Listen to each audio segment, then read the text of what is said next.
Hey everyone. So this is a demo that I'm going to do for you that normally I would have done at school, but with COVID, we're adapting and doing things differently. So what I have is a glass pan with cold water. This is just a candle, and this is just a regular soda can that was empty, and I just put some water in. And so right now I'm boiling the water.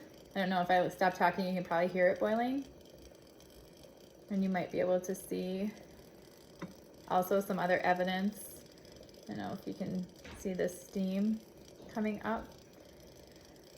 So what I'm gonna do here is once I feel like the water is pretty much boiled and I'm down to just a can full of steam, I'm going to, or water vapor, I'm gonna just flip it upside down into this cold water.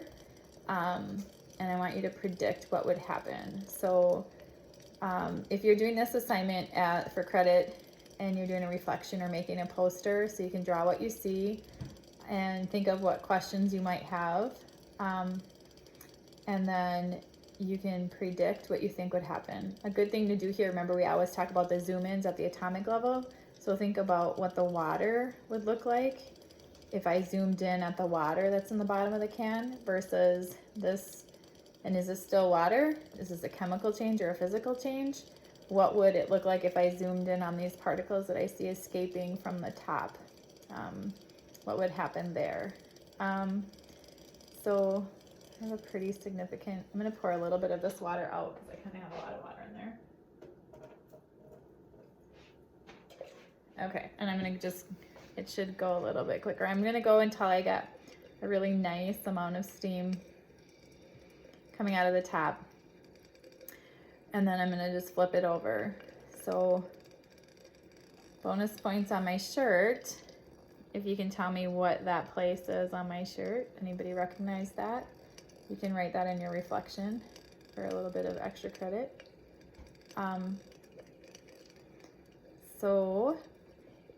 Some of you might want to try this on your own at home, and please don't do it without, notice I'm wearing my goggles, and I'm using, I don't have cool chemistry tongs like I would at school, but I'm just using these cooking tongs.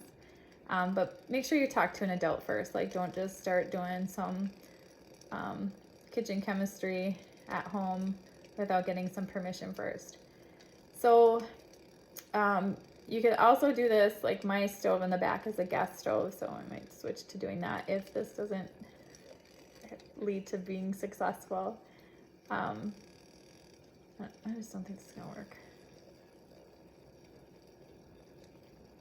Well, okay, this, not gonna lie, is like take number 7 or so of this experiment. Actually, now it sounds like it's boiling a little bit more heartily.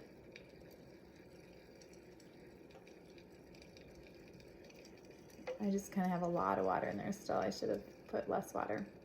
So the trick is putting enough water so the can can fill with steam, but not too much that it takes forever to boil like is happening right now.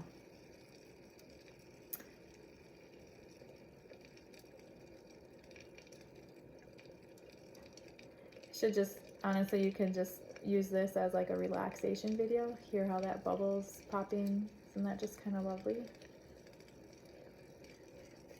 I still feel like I have a pretty significant amount of water in there that I want to boil off. So notice the bottom is turning kind of black. That could be another thought. Is that a chemical change or a physical change? And what is that? What's happening?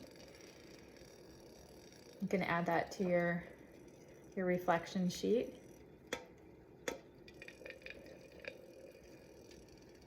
Okay, we're gonna give it a shot.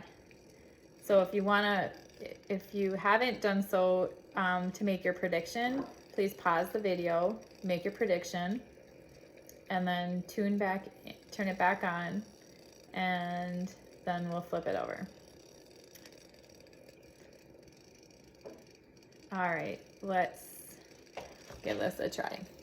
I'm just gonna scoot over so you can see the water. And here we go, 3, 2, one. Voila.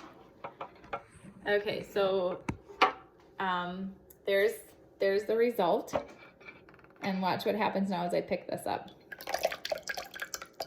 Okay, so if you look at what has happened to the can, can you explain why that happened? All right, and some of you might say, oh, she squeezed it with the tongs, but watch, I'm gonna squeeze this one with the tongs, and I'd have to push really hard, and I still can't get it to look as squeezed tight as that is. All right, good luck. Try to explain it. Bonus points if you can tell me where that my shirt is from. All right, see you later, guys.